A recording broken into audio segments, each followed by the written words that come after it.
يا حي قديم الإحسان بحر جودك مليان جد لنا بالغفران يا حنان يا منان يا قديم الإحسان بحر جودك مليان جد لنا بالغفران ربنا نستعفيك ربنا نسترضيك ولنا ظن فيك يا رجاء الإيمان يا أنان يا منان يا قديم الإحسان بحر جودك مليان جد لنا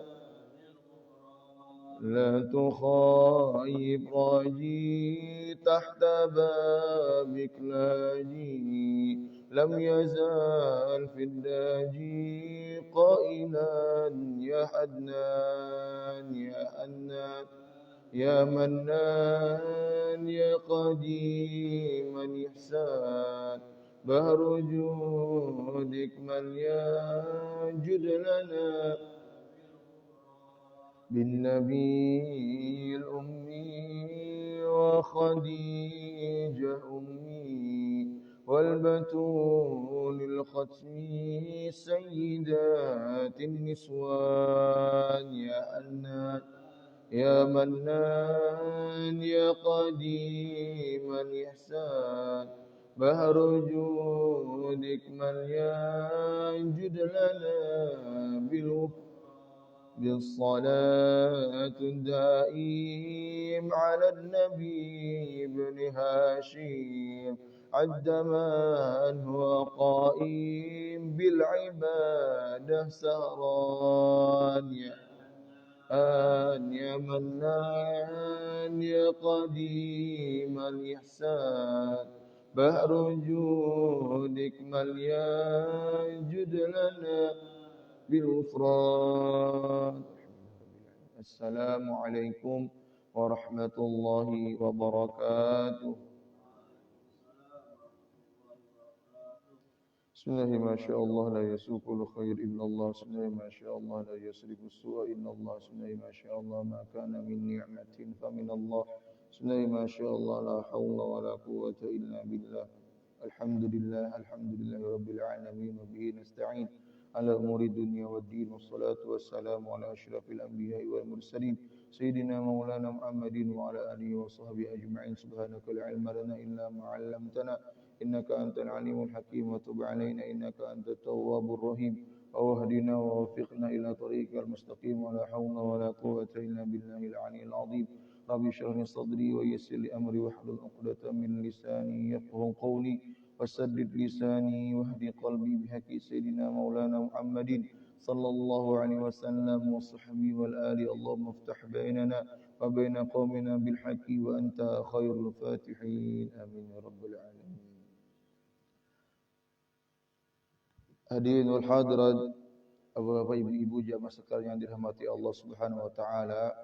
Alhamdulillah sama-sama kita panjatkan puja dan puji syukur kita kepada Allah Subhanahu wa taala atas berkat limpahan hidayah, taufik dan inayah Allah lah kepada kita sampai detik ini. Allah berikan kita kesempatan berkumpul di tempat yang mulia ini yang penuh dengan rahmat dan barakah ini dalam rangka sama-sama kita beriktikaf, berzikir dan membaca, mengkaji daripada warisan-warisannya baginda Rasulullah sallallahu alaihi wa ala alihi wasallam. Sampailah kita kepada hadis yang ke-10. Pada hadis yang dikumpulkan oleh Imam An-Nawawi rahimahullahu taala. Wa bisanadin muttasil ila Imam Al-Hafiz Abi Zakaria Yahya ibn Sharaf An-Nawawi rahimahullahu taala wa nafa'ana bihi wa bi'ulumihi fid dharain amin.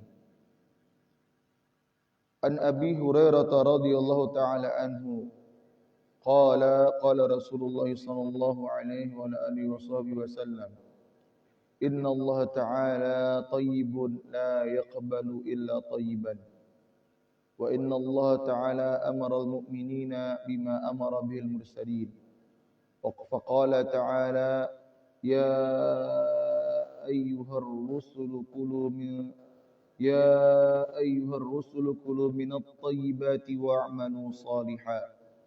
Al-ayah. Waqala ta'ala ya ayyuhalladzina amanu kulu min tayyibati ma razaqnakum washkuru lillah in kuntum iyyahu ta'budun. Thumma dzakara rajula ila akhir hadis. Hadis yang ke-10 ini bersumber periwayatan dari sahabat Abu Hurairah radhiyallahu taala anhu. Yang nama asli beliau Abdurrahman ibnu Sakhrin. Beliau berkata telah bertutur sabda oleh baginda Rasul sallallahu alaihi wasallam. Kata Rasul, innallaha ta'ala tayyibun. Sesungguhnya Allah Ta'ala itu tayyib. Allah Ta'ala itu yang suci, maha suci.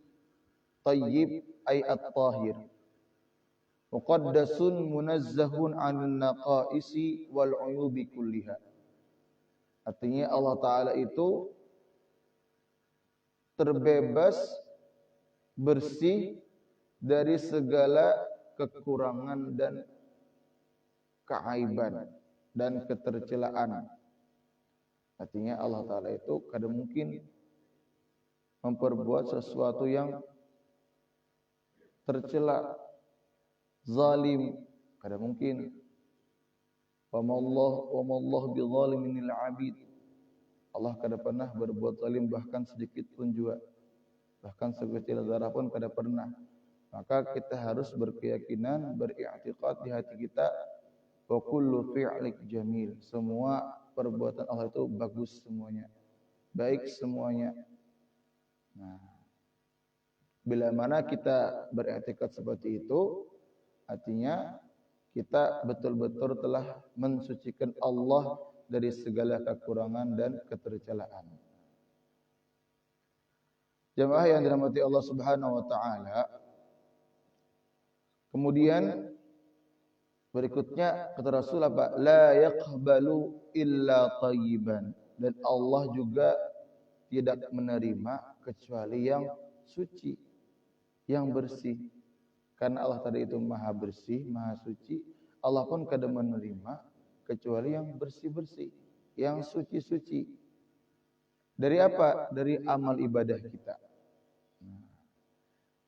Amal ibadah kita. Kadang mau Allah menerima amal ibadah yang bercampur dengan riya, bercampur dengan ujub, bercampur dengan penyakit-penyakit hati. Nah, itu kalau ibadahnya itu secara zahir anggota badan kita. Kalau ibadahnya itu berkaitan dengan harta, maka Allah kadang mau menerima kecuali dari harta yang halal. Harta yang halal. La yaqbalu illa tayyiban. Allah hanya menerima ibadah kita sedekah itu dari harta yang tayyib, yang halal. Disebutkan oleh Imam sahabat Abdullah bin Abbas radhiyallahu anhuma, kata beliau, man iktasaba malan haraman wa tasaddaqa bihi lam yuqbal minhu. Barang siapa yang kita mendapatkan harta yang haram dan dia disedekahkan harta yang haram, disedekahkan di kita, maka dia tidak mendapatkan pahala melainkan mendapatkan dosa. Jadi bila harta yang haram itu bukan disedekahkan, bukan diwakafkan, bukan dihadiahkan, bukan dihibahkan, tapi apa? Dikembalikan. Kemana? Ya, kemana asalnya? Kalau itu harta orang yang dizolimi, maka kembalikan kepada orang yang dizolimi itu. Nah, kalau harta itu kada jelas sama sekali dari mana asalnya, maka jangan disedekahkan, tapi gunakanlah harta itu ke tempat yang secara maslahatnya itu umum. Mungkin untuk membaiki jalan, untuk WC umum, toilet umum. Kita kada sedekahkan, tapi kita untuk kemaslahatan orang banyak. Kita kada pakai tapi untuk kemaslahatan orang banyak. Nah, lam yakun lahu fi ajrun wa kana ismuhu alaih. Bahkan kata Rasulullah SAW tidak mendapatkan pahala, bahkan dia mendapatkan dosa dari harta yang haram itu yang dia sedekahkan. Jadi harta yang haram disedekahkan bukan mendapatkan pahala, malah mendapatkan dosa. Jadi kada bisa itu. Makanya oleh karena itu Rasulullah SAW menyampaikan, Allah berfirman apa? Ya ayyuhar rusulu kulu minat tayyibati wa'malu salihah. Para rasul-rasul terdahulu itu diperintahkan terlebih dahulu apa? Kulu minat tayyibat. Makan terlebih dahulu dari yang halal. Hanya beramal salih. Karena dari makanan yang halal itulah menumbuhkan aktivitas kita yang baik-baik. Kullu lahmin nabata min haramin fannaru awla bihi. Fi riwayah man akala al-harama asad jawarihuhu sya'a am aba. Atau kama qala Rasulullah SAW. Orang yang makan haram, makanan yang haram, bila dimakan, maka hendak kada hendak, mau kada mau, suka kada suka, mesti anggota tubuhnya akan merespon membuat sesuatu yang haram. Kada mau yang halal. Makanya bila syaitan, iblis nih melihat orang yang sudah makan yang haram sudah kada usah digoda sekalipun je iblis pastinya menggawe haram sudah itu. Nah, makanya penting banget kita menjaga napa nang kita masukkan ke dalam lubang mulut kita. Maka slogannya orang-orang salafus saleh itu apa? Kulil halal wa'budil jalal. Itu aja kada banyak. Kulil halal wa'budil jalal. Makan yang halal, kemudian sembahlah Allah yang Maha Jalal. Kada banyak di kita. Kada banyak. Bahkan al-Imam diriwayatkan Imam Ahmad bin Hanbal rahimahullah ditanya tentang seorang yang duduk di rumahnya. Jadi ceritanya beliau ini ditanya tentang perihal orang yang salat di saf pertama. Di saf pertama apa fadilahnya, keutamanya? Jadi beliau kedustakan di saf pertama ibadah. Di belakang pun asal makannya halal maka itu bagus sudah. Artinya biar di saf pertama tapi makanannya kada halal untuk apa jadi. Nah, saking pentingnya kita menjaga makanan yang masuk ke dalam mulut kita itu. Bahkan di antara sahabat disebutkan sahabat Sa'ad bin Abi Waqqas radhiyallahu an itu pernah meminta kepada Rasulullah SAW untuk dijadikan sebagai orang yang mujabud dakwah. Maka Rasul menyebutkan apa? Atib mat'amak, perbaiki makananmu. Takun mustajabad dakwah. Maka pasti engkau akan menjadi orang yang diijabahi doanya. Pasti diijabahi kata Rasul. Maka dari sini kita ketahui syarat yang paling penting di antara diterimanya doa kita itu yaitu dengan kita memakan, menjaga yang masuk ke dalam rongga mulut kita hanya dari yang halal saja. Oleh karena itu para ulama menyebutkan nangkai apa kita supaya mendapatkan rezeki yang halal itu bagaimana? Pertama mereka mengatakan syaratnya adalah yang utama ilmu. Karena tanpa ilmu kita kada tahu mana yang halal, mana yang haram. Ya kah? Kada tahu kita jual beli apa rukunnya, syaratnya, akadnya sudah terpenuhi atau kada. Bila kada terpenuhi maka kada sah. Kalau kada sah maka kada halal rezekinya.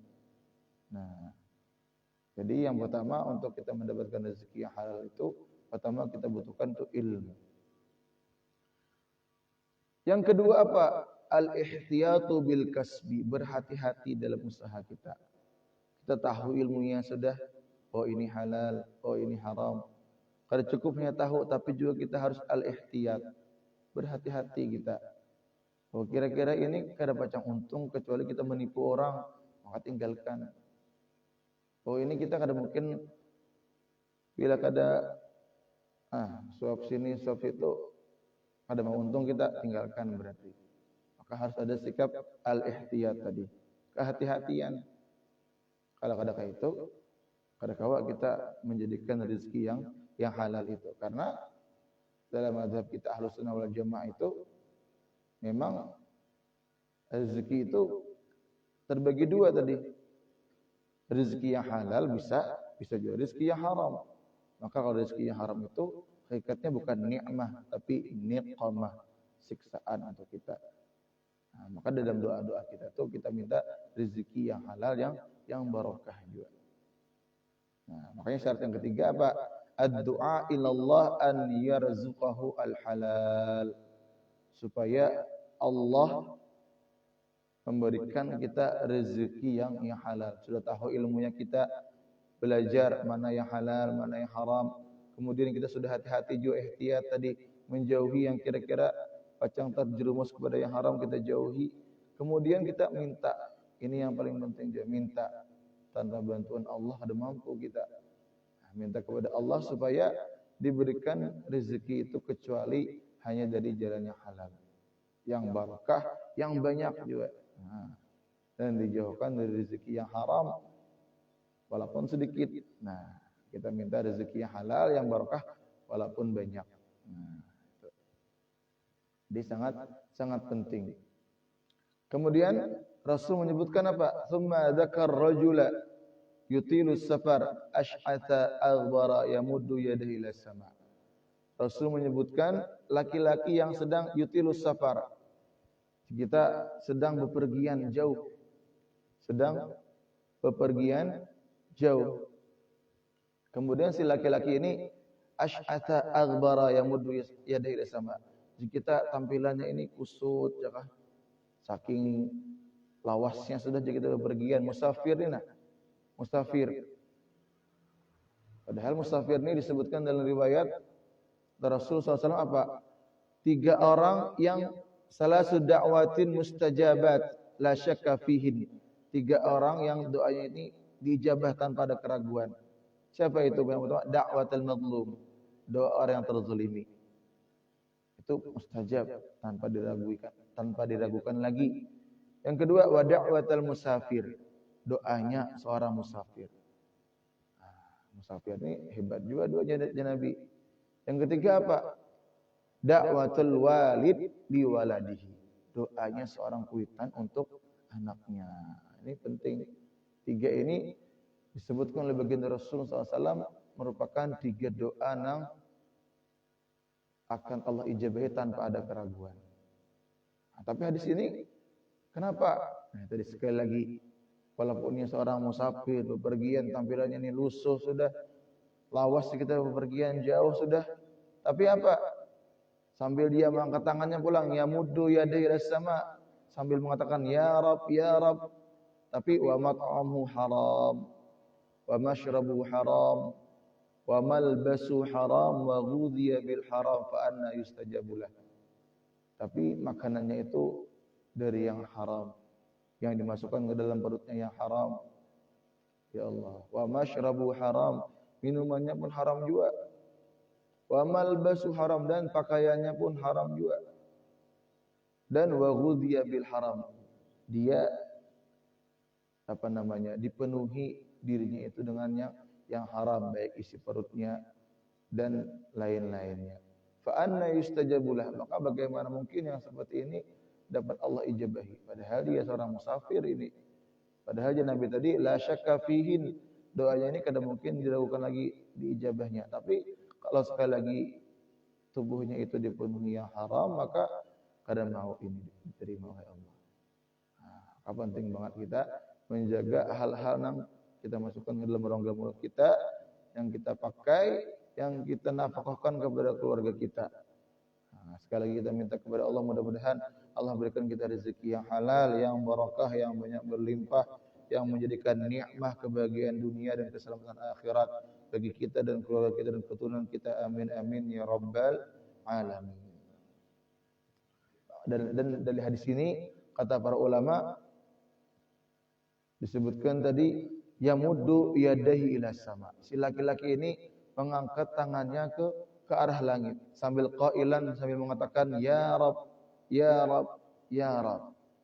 Nah, kata ulama memang fihi raf'ul yadain fid du'a wa huwa as-sunnah. Mengangkat tangan ketika berdoa itu sunnah hukumnya. Fi ghairi shalah, di luar sembahyang. Di luar sembahyang. Wa fiha fil qunut, kecuali dalam sembahyang itu ada mengangkat tangan ketika berkunut di kita. Berkunut hanya kita mengangkat tangan. Ittiba'an lahu sallallahu alaihi wasallam. Mengikut daripada sunnahnya Nabi sallallahu alaihi wasallam. Afil hadis, karena dalam hadis disebutkan innallaha ta'ala hayyun karim. Allah Ta'ala itu malu di kita, dermawan. Yastahyi min abdihi, Allah itu merasa malu dari hambanya itu an yarfa ilaihi kaffai, yang hambanya itu mengangkat kedua tangannya, kedua telapak tangannya. Tsumma yarudduhuma sifran, kemudian kembali mengusapkan tangannya itu. Nah, dia Tuhan itu malu bila kadang ijabahi hambanya yang sudah mengangkat kedua tangannya. Hikmahnya apa? I'tiyadul Arab rafa'ahuma indal khudu fil mas'alah al-wadillah. Jadi di antara hikmahnya, karena di dalam kebiasaan orang-orang Arab itu ketika kita mengangkat tangan itu artinya kita menunjukkan ekspresi butuh kita. Bila kita mengangkat doa atau kayak ini aja, ya kita kadang mengangkat tangan nih, atau kayak Pak ekspresi nang sebenarnya kada layak untuk seorang yang meminta. Nah, ini kada layak kita lakukan ketika dalam keadaan berdoa. Oleh karena itu, li taujihi min baini a'dhami wa min thamma nudiba raf'u 'inda takbir. Nah, oleh karena itu juga kita dianjurkan mengangkat tangan ketika takbiratul ihram, Allahu akbar. Karena kita berhadapan dengan zat yang maha kuasa. Mungkin kita kan di kebiasaan kita di masyarakat, bila kita minta ampun tuh, nah angkat tangan ya kalau Pak. Ada anu lagi deh. Ada benar lagi artinya ya kalau. Nah, ini di hadapan Tuhan kita kayak itu juga, mengangkat tangan, Allahu akbar. Kemudian angkat tangannya mazhab kita yang Syafi'i pulang antara telunjuk lawan ibu jari sejajar lawan telinga tingginya. Lebarnya sejajar lawan bahu. Ini mazhab kita. Ada juga karena hadisnya itu nang kayak ini, ada juga nang di dada. Nah, kayak ini, Allahu akbar. Mazhab kita yang Syafi'i menggabungkan antara beberapa hadis itu, tingginya sejajar lawan telinga, lebarnya sejajar lawan bahu. Nyaman tuh berarti itu dicaramin. Kayak ini, nah paskah. Nah, dicaramin nyaman kita kalau melihat sudah paskah, lebarnya ini sunnah kita kayak itu. Nah, mazhab kita yang Syafi'i seperti itu. Ketika ruku, kata Allahu akbar ruku, angkat tangan pulang. Kemudian waraf'u minhu, kemudian bangkit dari ruku, angkat tangan juga. Nah, itu disunahkan. Wal qiyam min tasyahhudil awal, dan bangkit daripada tasyahud awal. Rakaat kedua kita tasyahud awal, bangkit ke rakaat ketiga, nah itu disunahkan juga kita mengangkat tangan. Isy'aran lil musalli bi annahu yanbaghi lahu an yastahdira 'azamata man huwa baina yadayhi. Itu menjadi syiar kita atau ekspresi kita orang yang sembahyang itu, artinya kita menghadirkan di hadapan kita tuh yang maha besar. Kita mengangkat tangan itu. Nah, kemudian disebutkan juga wajah annahu sallallahu alaihi wasallam kana 'inda rafi taratan yaj'alu butuna yadayhi ila sama. Rasul SAW terkadang menjadikan perut telapak tangannya itu ke atas, kayak ini berdoa berarti. Wa taratan yaj'alu dhuhurahuma ilaiha. Bisa juga kayak ini. Nah, bisa juga kayak ini dibalik. Kapan itu? Nah, wa hamalul awal, ulama menafsirkan ketika menjadikan yang pertama itu ketika kita minta. Dan yang kedua daf'i ma qad yaqa'u fi minal bala, dan menolak daripada bala, kayak ini kita. Nah, bila doanya itu menolak bala, maka zuhurnya, ya kita punggungnya yang kita angkat ke atas. Bila doanya itu kita meminta, ya Allah minta ini, minta itu, maka telapak tangan yang kita angkat ke atas. Nah, jadi Rasul taratan hakada wa taratan hakada. Terkadang angka ini, terkadang angka ini, tergantung isi doa kita. Disebutkan seperti itu. Warawa Muslimun annahu sallallahu alaihi wasallam fa'ala saniyah fil istisqa. Dan Rasul juga melakukan yang kedua, artinya yang kayak ini tadi, itu ketika istisqa, jadi kita minta hujan. Nah, bila minta hujan, Rasul kayak ini tangannya ketika berdoa. Nah, dan Imam Ahmad meriwayatkan annahu sallallahu alaihi wasallam fa'alahu wa huwa waqifun bi Arafah. Saat Rasul sedang wukuf di Arafah, kayak itu juga tangannya ketika berdoa. Boleh jadi memang Rasul di situ berdoa ketika wukuf di Arafah, doa minta tolak bala. Nah, jadi kayak ini tangannya. Wa hikmatu raqima ila sama annaha qiblatud du'a. Hikmahnya apa? Supaya karena memang kenapa kita ke atas nih? Kada ke higa, kada ke kanan, kada ke kiri, kada ke bawah. Karena kiblatud du'a. Sama atas nih kiblatnya doa kita. Bukan berarti menunjukkan Tuhan tuh di atas. Tuhan tuh di atas langit. Tuhan kada bertempat. Ya kah? Laisa kamitslihi syai'. Kada menyerupai sesuatu apapun juga. Kalau Tuhan tuh bertempat berarti menyerupai sesuatu kayak kita bertempat. Nah, mazhab kita ada Asy'ariyah mazhab kita Tuhan tuh kada bertempat, kada kayak apa, kada ada sesamaannya lawan kita sedikit pun juga, kada ada sesamaannya lalu. Nah, kada bertempat, kada bersemayam, kada kayak apa, kada kau diserupakan lawan kalimat-kalimat kita. Nah, laisa kamitslihi syai'un tadi. Nah. Kemudian ulama juga mengambil faidah pada hadis ini dalam kalimat wa fi takriri ya rab isyaratun ila anna min asbabil ijabah min abal min a'zamiha al ilhahu 'ala Allah taala bisana'in hasanin. Nah, di antara penyebab terbesar di ijabahi doa kita itu kita tuh al ilhah, kita tuh behimat meminta itu. Behimat ya Allah, nah ya Rab, berkali-kali kita mengulangi menyebutkan nama Allah itu ya Allah ya Allah ya Allah ya Rab ya Rab ya Rab. Arti itu menunjukkan kita itu behimat minta kepada Allah dengan pujian yang baik, bisana'il hasan, ya Allah ya Rahman ya Rahim ya Jawad ya Ghaffar. Bahkan diriwayatkan oleh Imam Bazzar, idza qala al-'abdu ya Rabb arba'an, qala Allah Subhanahu wa taala labbaik 'abdi sal tu'ta. Hadisnya itu marfu. Jadi kalau hamba itu kita nih mengucapkan ya Rabb itu 4 kali. Empat kali ya Rabb, ya Rabb, ya Rabb, ya Rabb 4 kali, maka Allah taala itu menjawab doa kita, labbaik 'abdi. Nggih, napa hambaku ya taala. Sal tu'tah, mintalah maka engkau akan diberi. Nah, bila kita mengucapkan ya tadi sebanyak 4 kali, itu hadisnya diriwayatkan oleh Imam Bazzar secara marfu.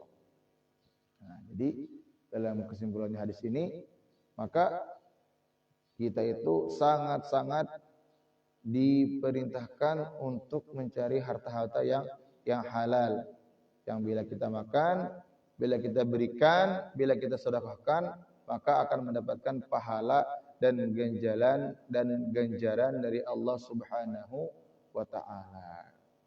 Jangan sampai kita ada harta yang haram di kehidupan kita. Kalau ada pun juga, maka secepatnya kita selesaikan, kita kembalikan ke mana asal muasalnya, atau tadi diserahkan kepada halayak yang kemaslahatan umum. Nah, karena itu bukan menjadi hak kita. Dan dalam mencari rezeki itu ada keutamaan lain. Nah, disebutkan oleh para salafus saleh, ada sebagian dosa itu yang Allah kada ampuni kecuali dari lelahnya kita mencari rezeki yang halal itu. Dosanya ini kada Allah ampuni lewat kita sembahyang. Dosanya ini kada Allah ampuni lewat kita puasa. Dosanya ini kada Allah ampuni dengan kita bersedekah, berzikir, tapi Allah ampuni dosa ini dengan kita mencari rezeki yang halal. Nah, jadi keutamanya luar biasa juga. Makanya konsep dalam Islam itu kasbul halali jihad. Termasuk jihad juga kita mencari rezeki yang halal. Sekali lagi rezeki yang halal. Kalau yang kada halal kada masuk. jihad. Nah, bahkan Imam Ahmad bin Hanbal pernah ditanya tentang seorang yang duduk di rumahnya atau di masjid sambil berkata, "Sidin, aku kadang mau berbuat sesuatu hingga Allah SWT memberiku rezeki." Maka Imam Ahmad berkata, ini adalah orang yang tidak mengerti ilmu. Jadi artinya orang yang mengerti ilmu itu mencari rezeki itu. Bukan hanya ditunggu, tapi dicari. Ini konsepnya juga Al-Imam Asy-Syafi'i rahimahullahu ta'ala. Bahkan kata diriwayatkan Hukiya, diceritakan Nabi Isa alaihissalam itu suatu ketika berjalan melewati suatu daerah dan bertemu laki-laki yang sedang duduk beribadah. Laki-laki ini beribadah. Ujar Nabi Isa, siapa yang membutuhi kebutuhan ikam sehari-hari? Ikam ini kau beribadah seharian. Ujar si laki-laki tadi, saudaraku yang begawi, yang mencari nafkah, lalu memberikan kepadaku. Maka kata Nabi Isa alaihissalam, maka saudaramu itu lebih banyak amalnya daripada kamu. Karena ia mencarikan rezeki tadi. Jadi luar biasa. Ada itu dan gitu apa yang dianjurkan oleh Nabi kita juga Sayyidina Muhammad sallallahu alaihi wasallam. Iqil wa tawakkal di sini. Iqil wa tawakkal. Unta itu dijarat dahulu, hanya kita bertawakal. Artinya kita berusaha dulu, hanya kita bertawakal. Kalau bisa kita hanya langsung bertawakal tanpa ada usaha. Kalau langsung bertawakal itu hanya lain tawakal, tapi ittikal, bersandar saja. Kada bejo-bejo menyerahkan itu kepada Allah. Kalau menyerahkan kepada Allah itu kita berusaha juga.